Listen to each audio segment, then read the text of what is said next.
Yo, what is up? Welcome to Ambitious. My name is Dylan Price. Today's guest is a D2 safety who is firmly on the NFL radar. He has climbed and become one of the most promising and underrated prospects in this year's NFL draft class. His story is fascinating, and he is an absolute monster on the field. He won a Cliff Harris Defensive Player of the Year, which is the best small college defensive player of the year. He is no doubt going to have a ton of NFL success, and today he joins Ambitious. Ladies and gentlemen, welcome to the show, Kyle Duggar. Kyle, how is it going? It's going well. Thanks for having me on. Thanks for coming on. So starting from one of the most recent developments, the Cliff Harris Defensive Player of the Year, how does it feel to receive this honor? Oh, it was huge, especially because I didn't expect it, seeing as I only played 7 games. So it was a huge recognition for me that they noticed me and recognized me for that award. I was super excited about it. Now, you just mentioned it. You only played 7 games this past season, dealt with an injury, and how do you feel now after all of that? I'm more so disappointed that I couldn't finish the season, especially with how well my team is playing. I feel like to be able to add along to them would have been great, but as far as health, I'm doing well. It's almost 100%. The mobility's almost all the way back, and it's just swollen now, so I'm pretty healthy. Now, Kyle, you are a absolute monster of an athlete. You are, I guess, labeled as a safety, linebacker type as well, similar to a lot of guys in the NFL right now as strong safety. You're also a running back type, and you're also a returner. Which of those spots do you feel you're going to fit in the NFL? I feel like I'm going to fit best at a strong safety position, just because it allows a lot of different things. It allows a lot of versatility on the field, a lot of different things, different styles in the defense, a lot of different positions to play in one, really. So I think strong safety is going to be the best for me. Now, looking at some of your tape and watching some stuff about you, reading into it more, it's very apparent you are a lot better than a D2 level athlete. How did you end up in a D2 college, and why did you end up there rather than at a D1 university or at a higher level college? Similar to now, it's I didn't have a lot of experience on the field, I guess you could say. I didn't play a lot up until my senior year. I didn't attend hardly any camps. I think I attended 1 or 2 camps, and one of them was complete blotch, and the other one was kind of just, a walk through. They weren't really looking to take anybody, and I didn't do very well anyway. So I didn't really have a lot of history as far as what a recruiter could rely on and be confident in. I feel like a lot of the D1 schools weren't sure about it, so I took my chance and opportunity to continue to play football at the D2 level. Now, you absolutely tore apart the D2 level and really made a name for yourself because of your freakish abilities, and I've completely reiterated that because you were obviously a monster at safety and linebacker, but you were also a phenomenal returner. Can you get into how that role developed based on, high school and how you flourished in that role? I actually didn't return any kicks in high school. Apparently I wasn't, they didn't think I was capable of it. But in college, it was just kind of something they gave me the opportunity to do, and it kind of felt natural to me, seeing as I played running back at a young age. So I was able to really have success at that just based off my God-given ability and experience playing in the past. Now, you also played a little bit of running back as well. Kind of how did you fit in that role, and how did you transition in some of that into defense as well? I played running back. It was kind of just helping to get involved in the game, I guess.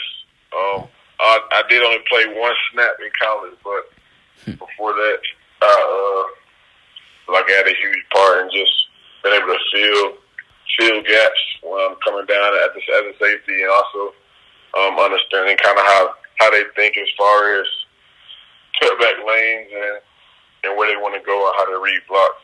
It helped me be able to kind of fill gaps maybe a little quicker than maybe somebody who hadn't had any experience at the running back position. Now, you are going to go into the NFL as a strong safety, even a little bit of a will linebacker type. You are drawing a lot of NFL attention. How are you dealing with that, and how do you feel you are handling that? I think I'm dealing with it well. I mean, I'm just taking it for what it is. I'm not making it anything bigger than what it needs to be. I'm excited about it all, but at the end of the day, I'm still very focused on the task at hand, which is playing football and showing what I can do, showing my abilities however I can within these next few months. But it's definitely something I think is very cool, and I think I'm handling it pretty well, though. Now, when you mentioned a little bit of inexperience, but when did you start playing football? I started playing my first year. I was 4 years old.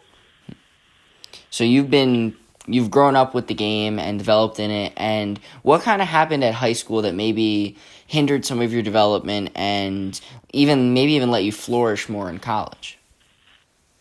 So I was a smaller guy coming into high school, and so my school, the coaching staff didn't believe, or some of the coaching staff didn't believe I was ready physically to play, or I guess so.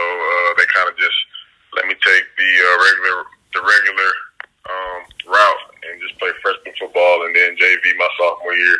I didn't really get an opportunity until my junior and senior years, and so I feel like that helped me in the future because it made me hungrier and it put a chip on my shoulder, and it definitely increased my work ethic. Now, you have been labeled by coaches, scouts, a lot of people as having one of the best work ethics, not just in this draft class, but in all of college in the past season and in your time there. You're a leader. You are naturally born leader. How do you feel that has come to you, and is that something that you don't take lightly? I think for me, because I was always a kind of a quiet guy, it was more of an example thing for me at first. I wanted to show that I wanted to always be doing things the right way and kind of show my teammates that I was gonna try to do everything right and as best as possible. So as I got older, I kind of developed in the more vocal side, and as I needed to, as I got older, I feel like it was necessary, and that kind of just came along with what I already had. Took a lot of pride in is trying to do everything right, trying to be the first in line, and trying to lead by example. Now, your coach was very fond of you, Lenoir-Rhyne. Can you kind of talk about your relationship with him?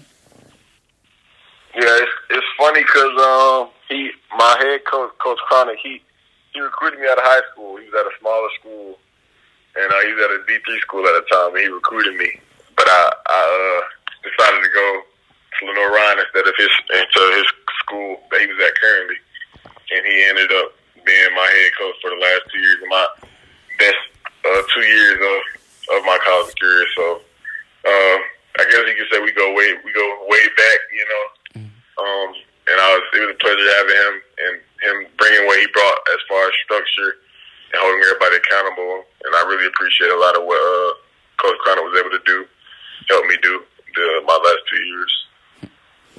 Now, looking at some of your tape and film and everything, you make a lot of plays on the field, good sideline-to-sideline ability. One thing that really stood out to me is you are aggressive. There's a play, actually Daniel Jeremiah of the NFL Network put it on Instagram, and it was something that I used a lot for reference in this, just comparing it to some of your other film as well, is you will do whatever it takes, even if you're not the one getting the tackle, you will pummel whoever's in front of you. Where did that freakish and aggressive ability come from on the field, and how do you feel that really is going to translate to the next level?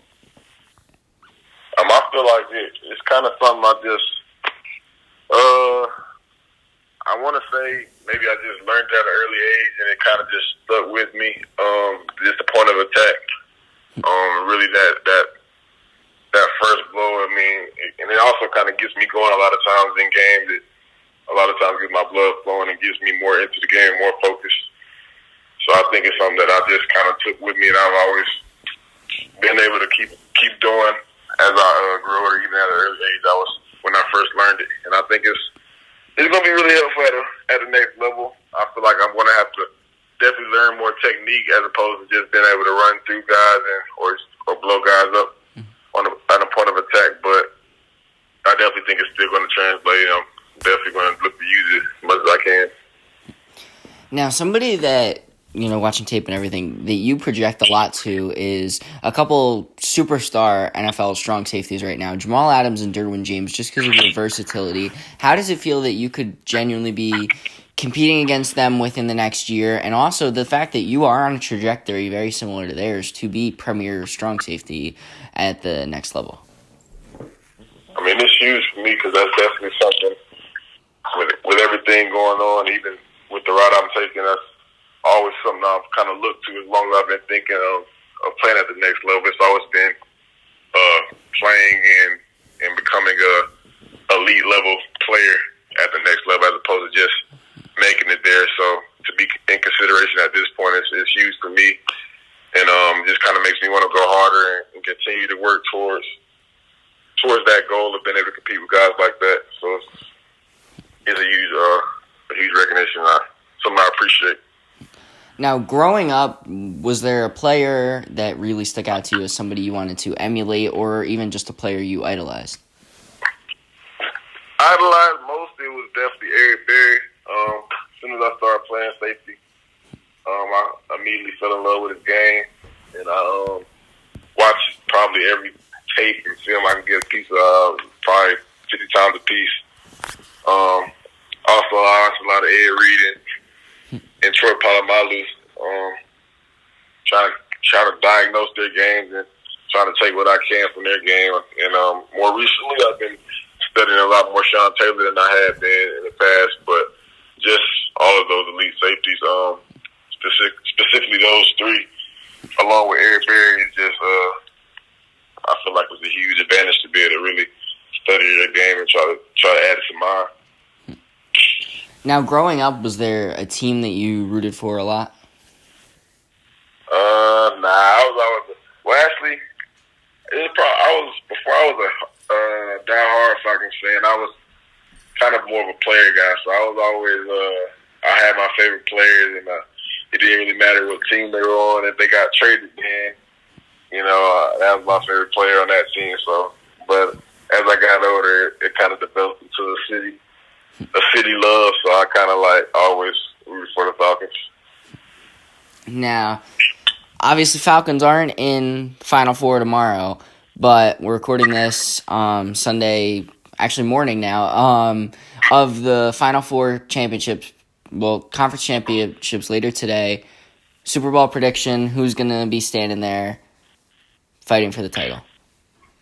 I think the 49ers are going to win it. And if they don't, maybe on the AFC side, who do you got going up against them?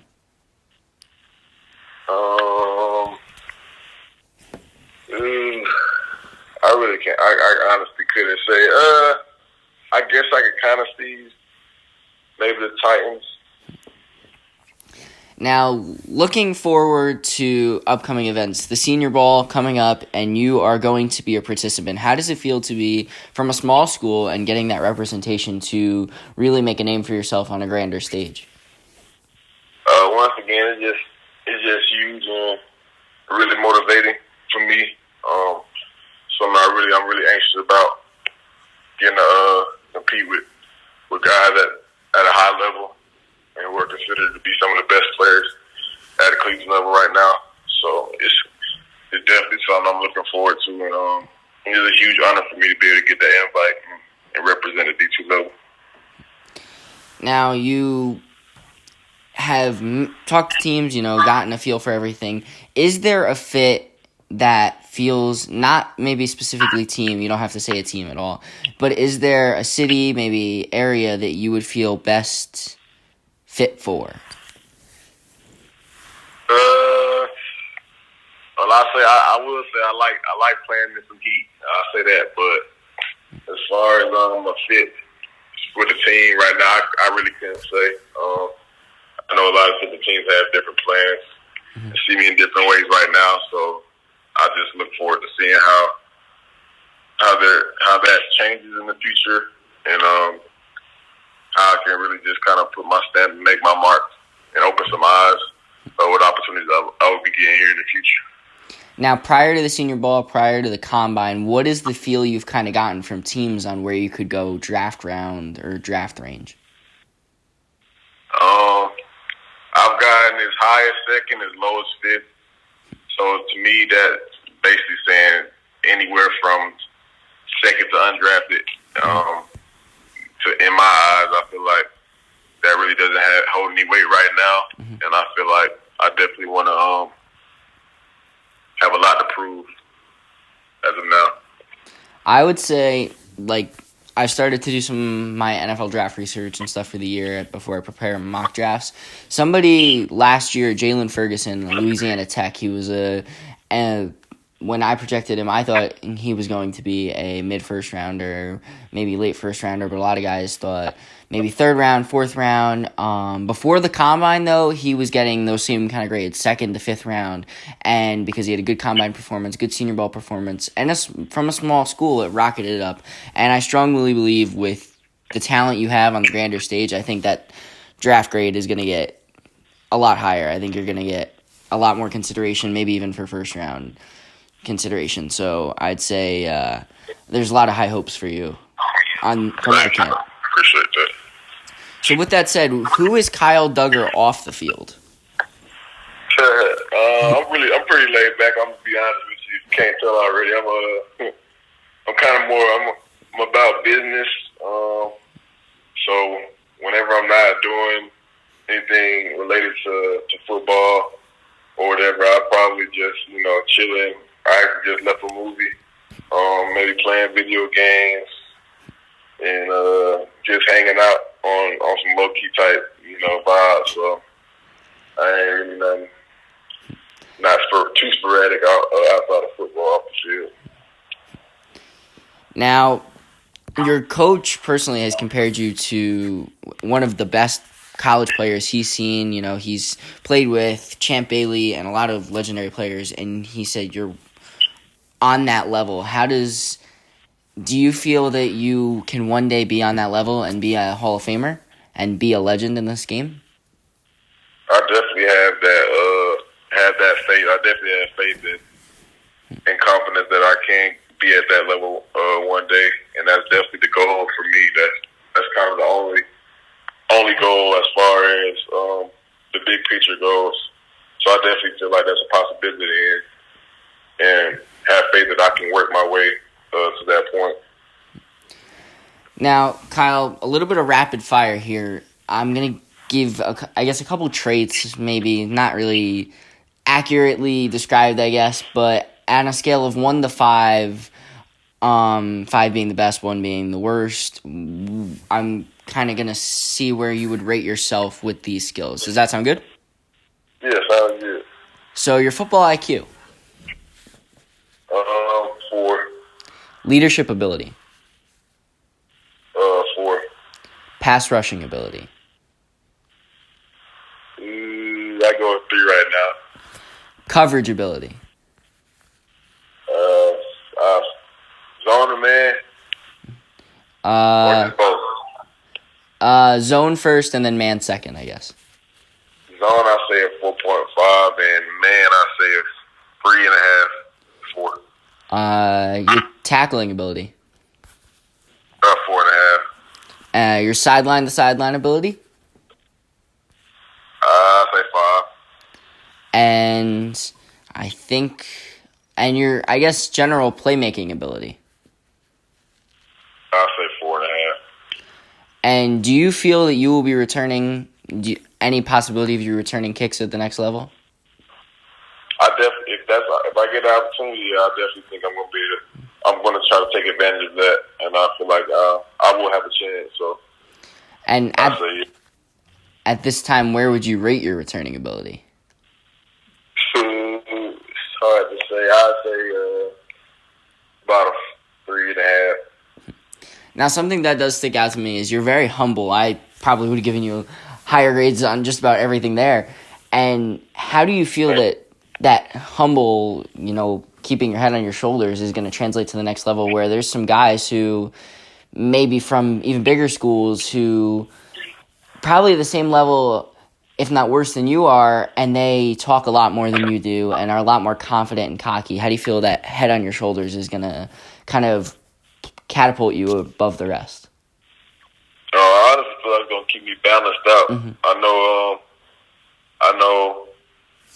For me, actions speak a lot louder than words. So, I think that's really gonna balance me out and kind of keep me focused and moving forward, as opposed to kind of jumping around when things get bad or when things get really good. But continue to slowly to make sure I keep getting better and keep moving forward in everything that I do, as opposed to kind of jumping up around and jumping up and down based off, what I might say or how things are going for me. Now, just something I don't even know if you have to respond to this or not, but you ran a 4.4 40. It was in my notes. I meant to bring it up earlier, but holy crap. For your size, for everything, that's very impressive. I got to just shout that out to you. That's really impressive. Thank you. I appreciate it. So one question I do ask every guest, and there's another one at the end of this that I ask every guest, but how off the field, you mentioned on the field, your coaches and everything has been a big impact to you, but off the field, who has been the biggest impact to your life? I said, as a whole, my family has been the biggest impact, more so of my parents, just the role models they have been for me and how they've kind of shown me by example on how to conduct myself and how to act and how to take care of business and things like that, how to work. So I say my parents first. Now, you did mention off the field you're a laid-back guy. What do you like to do off the field besides football and being a student in the game? I like to catch movies every once in a while. I might binge watch a Netflix series or two, and I play video games quite a bit. So that's really it. Just hanging out. I don't really go out too much, but just if I do like to go out, get outside, it's more so just hanging at the mall or going to eat at some place or something like that. So, Kyle, I asked this towards the end of every interview, but it's a big question. Take as much time as you want for it. But what is the legacy that you want to leave?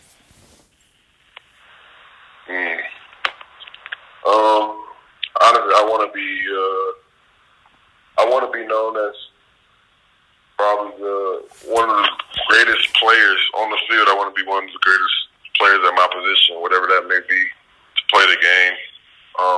And off the field, I want to be known as somebody who not fond of burying their head and getting a lot of work done and putting in work and kind of getting it out the mud despite the circumstances and despite everything, the obstacles or whatever, and adversity. Just kind of somebody knowing to continue to push forward through everything and move towards greatness, honestly. Now, Kyle, I've interviewed a handful of draft prospects, athletes on this show. By far and away, just talking to you, I can tell you're going to have a lot of success at the next level. You're humble. You're an absolute beast on the field, and I cannot thank you enough for taking the time to come on because I know you're going to be a superstar. Thank you. I appreciate that. So before we close out, the floor is yours. You can plug your social media, plug whatever you want, and just kind of end it out how you want. IG, Dugger2, that's ER, 2 times with a 2 at the end. Twitter, King Doug _3. Snapchat, King Doug 3, no caps. And give a shout out to my boys, Phil, Lamont, Ivo, my folks, my brother Pat, my family, love y'all. That's all I got. Well, thank you so much for coming on, Kyle. It was a lot of fun to talk to you, and I wish you nothing but the best of luck in the upcoming draft process and more. Thank you. I appreciate it again. Ladies and gentlemen, this has been an episode of Ambitious, transcribed to YouTube. If you like what you heard, check us out. on Instagram at Ambitious Podcast and Twitter at Ambitious with DP. Have a wonderful week and check back next week for another episode.